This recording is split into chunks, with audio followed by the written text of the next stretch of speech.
This is one of the toughest follow-ups I've ever had to do, and I hope you will bear with me on that one.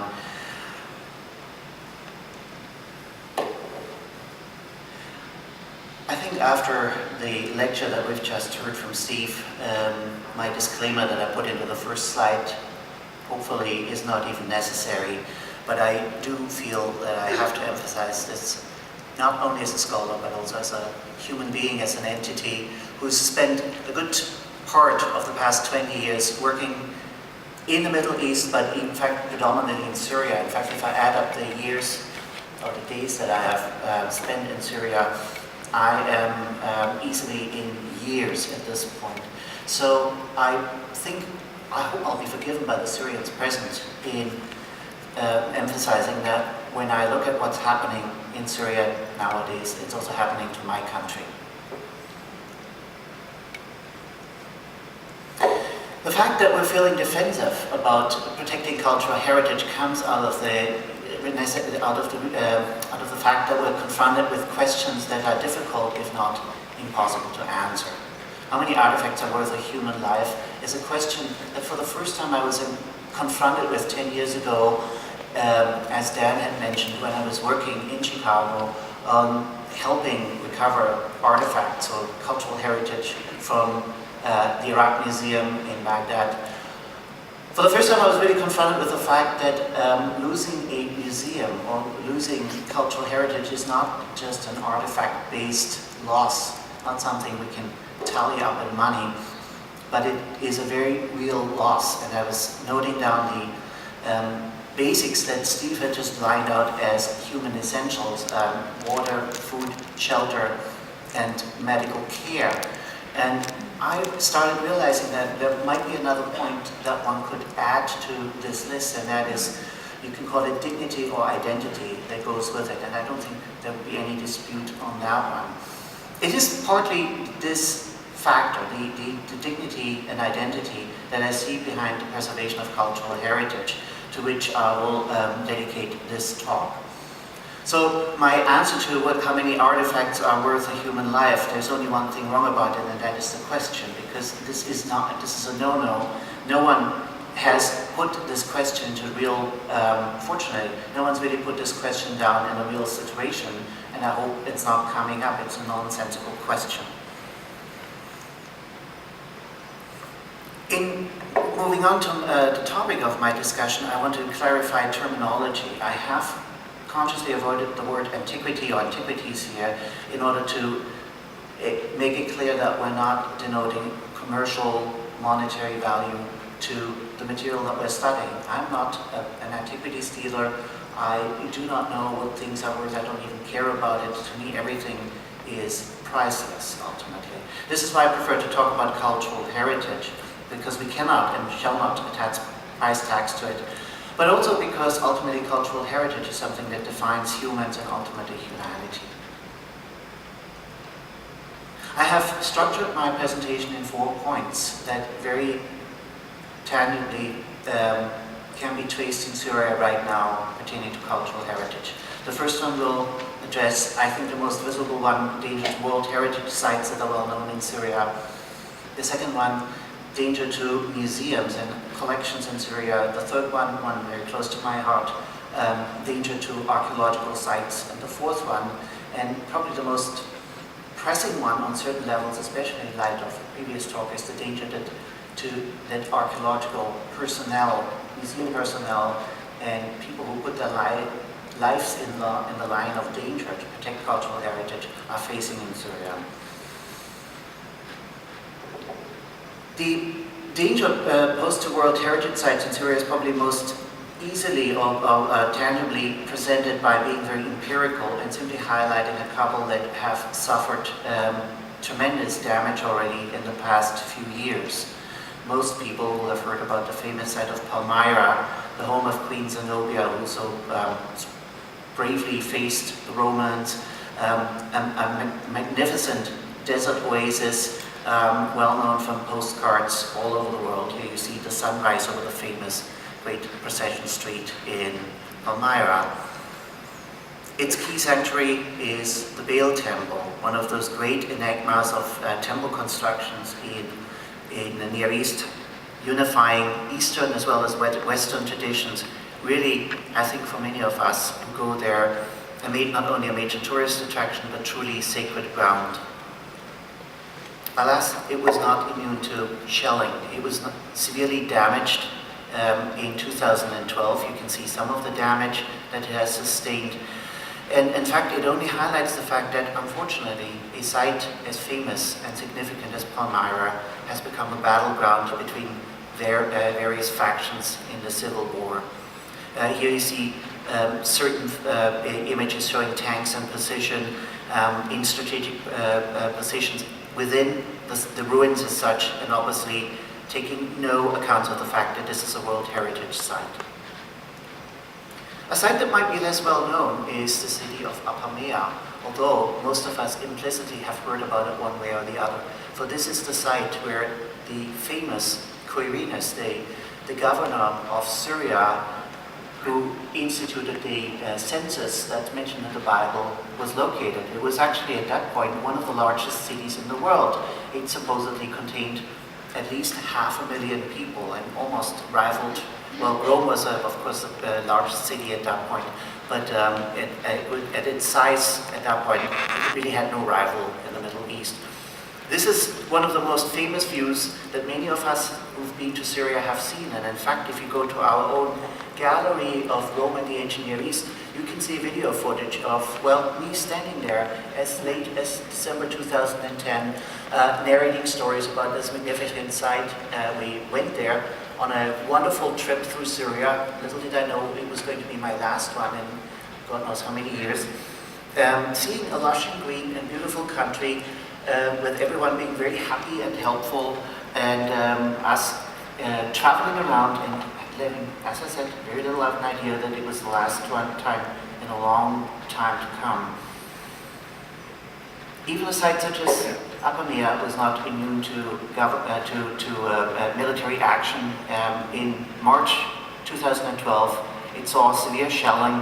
It is, for me, difficult to assess what the damage is, but it is sizable from everything that we've seen so far. I will return to the topic of Apamea in a different context, the looting of archaeological sites, later on. Other parts of Apamea, the Islamic citadel which is still inhabited, and actually the location of the modern settlement, fared no better. As you can see from this video shot here, you can see that it is being shelled and also severely damaged. One of the most famous monuments in Syria, of which not only people visiting Syria, but many Westerners who study medieval history easily will have heard, is the Crusader Castle, Crac de Chevalier, a must on every tourist trip, located high above and controlling the valley that connects the coast to the Syrian urban corridor, basically the avenue leading towards the cities of Hama, Homs, and ultimately Damascus. An invincible place, and in fact a place that had never been conquered. It finally was abandoned by the Crusaders and turned over to the Islamic conquerors. But even the Crac, which is featured on Syrian's currency, here you see the 25-pound note with the picture of the Crac, was not immune to military conflict. Here you see the castle sustaining a major hit. I have seen video footage. The damage that you see is sizable. It's actually quite atrocious, and it will be very difficult to figure out if it's possible to even repair what has been done to it.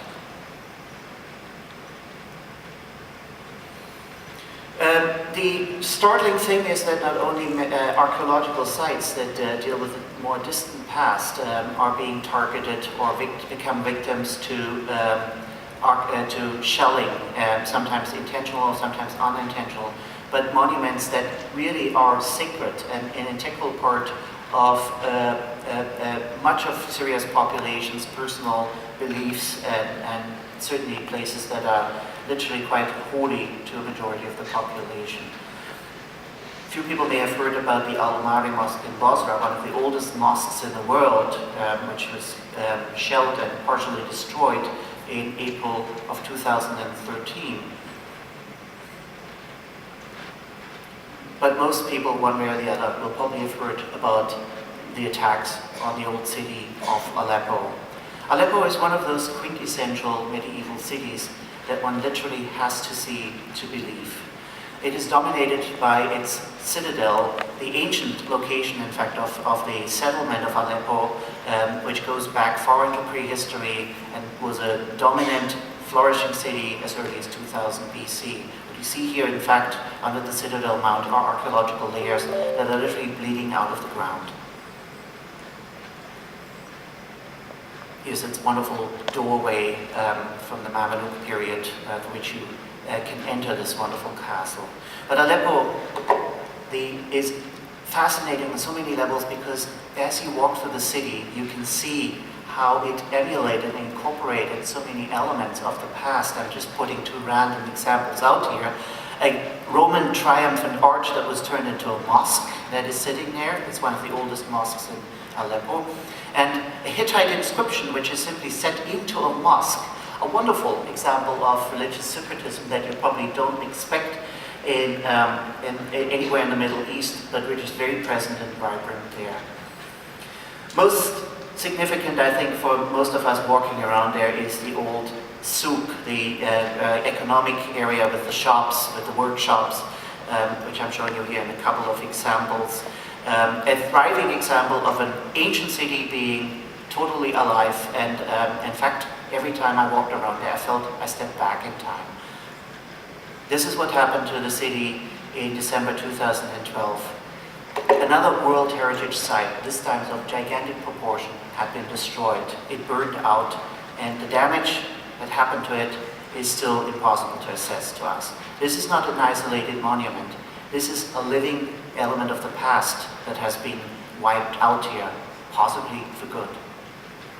One of the key monuments in Aleppo is its Umayyad Mosque. Umayyad basically means it's going back to the first major Islamic dynasty. It dates, the building was begun in the late 7th century BC, so again it's one of the oldest mosques, but built at a grand scale. Here's a photograph of the inner courtyard as it used to look like. The Great Mosque was destroyed in the same fire that destroyed the ancient city of Aleppo as well. Here you see the fire and the aftermath. What had survived at first is its most iconic feature, the Great Minaret, one of the oldest minarets in the Islamic world. It survived, it was built in the 12th century, it survived all kinds of wars, it survived everything that happened in the 20th century. Well, it survived until April 2013, when it was probably accidentally hit and completely destroyed. I know that this sent a major shock and trauma, not only through the Islamic world, but it even resonated in the West. Did something like that? This is basically like taking down the dome of St. Peter, what you see here happening. I mentioned the dangers to museums and collections, and this is one that is much more or less tangible to us at this point because we simply do not get much data, so we are outsiders on this story. You've all heard about the looting of the Iraq Museum. I presume at least most of you have heard about it. I certainly have given numerous talks to that extent here in Toronto already. And it's a very likely scenario that something like this could happen in Syria as well. One of the museums in great danger, and in fact it very likely has been badly damaged, is the museum in Aleppo, which you see on the outside here, which has one of Syria's leading collections of priceless artifacts. And I might emphasize, collection is always one of those terms I'm not very happy with, because what you see here is essentially all excavated archaeological data. And because it is excavated, and because it has a provenance, it is, for us as scholars, it's just priceless. We don't know its fate, and we don't know the fate of the most famous piece from the Aleppo Museum, the so-called water galleys from Mari, which is again so famous that it shows up on Syria's currency. This is literally one of the most famous artifacts from the Middle East, and I cannot at this point tell you what its fate is. We don't really know what's happening to the National Museum's collection in Damascus, and I'm just putting randomly some of the highlights up because you will probably, as you look through it, and this is literally Syria through the millennia, from the basically from about 4000 to the medieval ages that I'm showing you here. One way or the other, you will have seen an artifact on here. We don't know what the fate of the collection is at this point, but as the fighting is drawing closer to Damascus, we have to be aware of the fact that it will be a great danger and peril as well. Not all is gold and silver that is significant to us in this context. Syria has recently produced numerous important key pieces in human evolution and human history, such as the discovery of this Neanderthal skeleton. In fact, there are many examples of Neanderthals now from Syria that have put a completely new dimension on the development of early humanoids, basically the forerunners of the spread of the Homo sapiens in this part of the world has developed various new angles that are still under investigation. We don't know what its fate is, as little as the fate of one of the most recent discoveries, a royal tomb at the site of Patna. Again, these artifacts, of course, are in great danger of being stolen, or in the case of gold, as it happens so frequently in this case, being melted down. The museum in Deir ez-Zor for sure has been suffering. This is a site in city in eastern Syria. The city of Deir ez-Zor has been thoroughly destroyed. I show a small inset here, as have been some of the smaller museums in this province. I'm showing a photograph of the museum at the famous site of Dura Europos, which has been ripped to shreds. There's very little that we know about what exactly happened, except that the destruction has been fairly complete.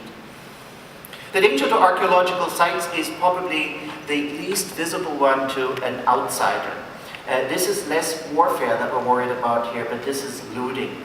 Now, looting is something that we've known very well from Iraq already. I'm just flashing by a few images from Iraq showing archaeological sites having been looted. The problem here is not military action, but the economy, or the economic factors. People have nothing left to sell. They have nothing left to collect, so they're going for the one good that they can still get access to, and that is archaeological sites. The fact that it has started in Syria is very tangible from satellite images. I'm showing you Apamea again here, the site that I've shown you earlier, the wonderful colonnaded street that has been shelled. This is a satellite image from July 2011, and I'm going to show you how it looks in April 2012. What you see popping up here, these holes are looter holes. This was a completely preserved city from the time of Christ that you saw here. It was never fully excavated. It could have told us a lot. It's now irrecoverably destroyed. Many sites in eastern Syria are made out of mud brick, or the buildings are made out of mud brick, and they're very difficult, therefore, to recognize, and probably generally perceived to be relatively safe because they're not screaming artifacts or potential for looting. But none of them are really safe because they're also literally out of sight of any control at this point. One reason why we archaeologists are concerned about the sites per se is because we are ultimately forensic scientists in the field, although with much cruder techniques. We excavate, we record, we label in order to retain a paper trail of artifacts as they're being retrieved, such as showing in this diagram here of little clay lumps that in itself are completely devoid of a story. And as you look at them in archaeological context, they're clay ceilings that actually tell you about the development of primitive and yet at the same time very complex bureaucracies as early as 3500 BC. The last topic I want to mention, and in fact relatively shortly because I really do not want to illustrate it for good reasons, is the danger to archaeologists and museum personnel. This is the probably most tangible one and the closest that I can get to our previous speaker in this respect, because it is a very real threat. Archaeologists have been threatened, some of them have been injured, and a few of them likely have been killed because they are unaccounted for at this point. This is more than the loss of an unreachable elite. There are many archaeologists in Syria. I have been teaching classes at the University of Damascus and encountered up to 400 students per class, which is something we fortunately don't have to face here in Toronto, because then there wouldn't be any jobs for them. But it just shows the tremendous interest and as well the need for archaeological personnel in a landscape that ultimately, fundamentally, is one single large archaeological artifact. It is a challenge to make sure that these scholars are being taken care of, and I'm pleased to say that UNESCO has stepped in and created the Scholars Rescue Fund, specifically helping Syrian colleagues. And I'm pleased to say that some of them, in fact, the colleague in the picture, is already in safety and hopefully can resume her work and her research far away from the dangers of the Syrian civil war. What can you do? I think ultimately this is a much more difficult list to compile than in terms of how to help doctors and medical personnel. What I would ask you to do is to stay away from making any potential profit of this dilemma, of this conflict. Be suspicious of anyone that offers you anything from Syria at this point. Don't buy. Contact us. Contact law enforcement if you see something. You're not helping anyone if you buy artifacts from Syria. You're helping the middleman. You don't help the average citizen, the average worker that sells his own past for literally a few pennies at that point, because he's too desperate to think otherwise at that point. Don't do it. If you see something that looks suspicious, call the police or call customs. Preserving human heritage, preserving cultural heritage in Syria goes past Syria per se. It affects us all. It's all of our heritage. And in this, I think I can close the cycle of the previous lecture, because ultimately, we're trying, one way or the other, preserve humanity in this dreadful conflict. Thank you very much.